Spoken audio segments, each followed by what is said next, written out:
Hi, I'm Ralph Gristle, editor of the Avid Cruiser magazine. Thanks for tuning in.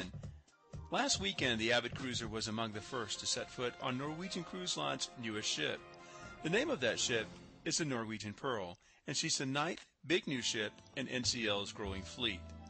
There was a lot to like about the new Pearl, and we were impressed with how this new ship further differentiates NCL. For starters, Pearl boasts an industry first, a 4-lane, 10-pin bowling alley. That's right. And I have to tell you, the bowling experience seemed as good on the ship as it would be at any landside bowling alley. Pearl also boasts 2 new firsts for NCL, a rock climbing wall. Seems like another cruise line has one of those. And 2 top-of-the-ship deluxe owner suites. Now these are on deck 15 above the garden villas, and they're absolutely stunning. And speaking of accommodations, Pearl, like sister ship Jewel, has some of the most unique accommodations in the industry. First of all, there are 2 garden villas, and these are 4,400 square feet. There are also 10 courtyard villas, a smaller category of stateroom, that share a common courtyard. So they're pretty exciting category of accommodations. We were also impressed with the number of connecting staterooms. There are 280 rooms across many categories that connect. Now, we think that Pearl really is going to appeal to families, and so do others who are on our inaugural cruise. We caught up with noted authority Douglas Ward, author of the acclaimed Berlitz Guide to Cruising and Cruise Ships. I'm with Douglas Ward. He is the author of the acclaimed book, The Berlitz Guide to Cruising and Cruise Ships. And we're on the Norwegian Pearl, a brand new ship, here in Miami, here for the inaugural celebrations. Douglas, you've had a chance to walk around the ship. What do you think of it? Oh, well, I think it's a fun ship. Lots of nice vibrant colours, lots of innovative rooms and neat functions. But actually, most of all, I think this ship is probably a really excellent, it's a superb ship for multi-generational cruising. Yeah. So families with kids, anybody who is family-minded, children will have a great time on this ship, I'm sure. We have, I think, 10 restaurants on this ship. Yeah, lots of dining choices, and that's where NCL differs from many of the other cruise lines out there, certainly the major cruise lines. So yeah. You've got choices, and that's why it's called Freestyle Cruising. Yeah. And Douglas, your new book, I believe, is out. It's the 2007?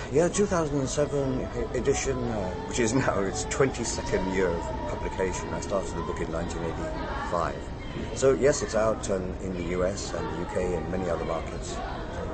That title again is Berlitz Complete Guide to Cruising and Cruise Ships. Okay. And how would a reader benefit from that? You do evaluations of the ship?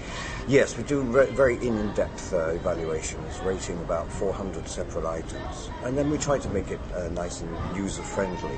Well, there's a lot of information in this book because it's 700 pages and about 500,000 words. But hopefully it helps people to make the right decisions and choose the right ships for the right reasons.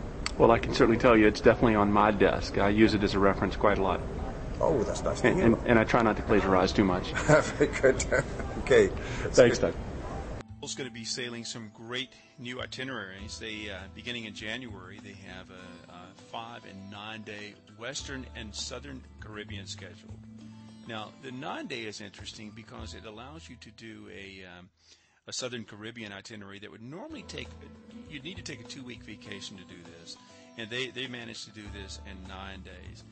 Now, the ports of call on the 9-day Southern Caribbean route include calls in Rousseau, Dominica, Bridgetown, Barbados, St. Lucia, St. John's, Antigua, Tortola in the British Virgin Islands. The 5-day, just back up to that one, it's a Western Caribbean itinerary, and it includes stops in Cozumel and Belize City. The ship is going to spend the summer in Seattle, where she'll sail 7-day Alaska Inside Passage cruises, and those itineraries will call in Juneau, Skagway, and Ketchikan, Glacier Bay, and Victoria, British Columbia. And then in the fall 2007 through spring 2008, Norwegian Pearl is going to return to Miami and do that 5-9 rotation for the Western and Southern Caribbean. Now, just to turn back to that 9-day, that's a further point of differentiation for NCL. They're the only cruise line doing such an itinerary out of Miami on a regular basis.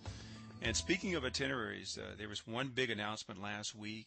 In the fall of 2007, the Pride of Aloha will reposition from 7-day cruises in Hawaii to 10 and 11-day cruises.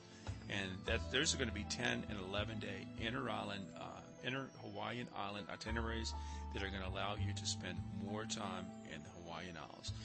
So we think NCL is definitely on the right track. We were impressed with the NCL with the Norwegian Pearl, and these new itineraries are really exciting for avid cruisers. Hey, this is Ralph Grizzle, editor of the Avid Cruiser magazine. Thanks for tuning in.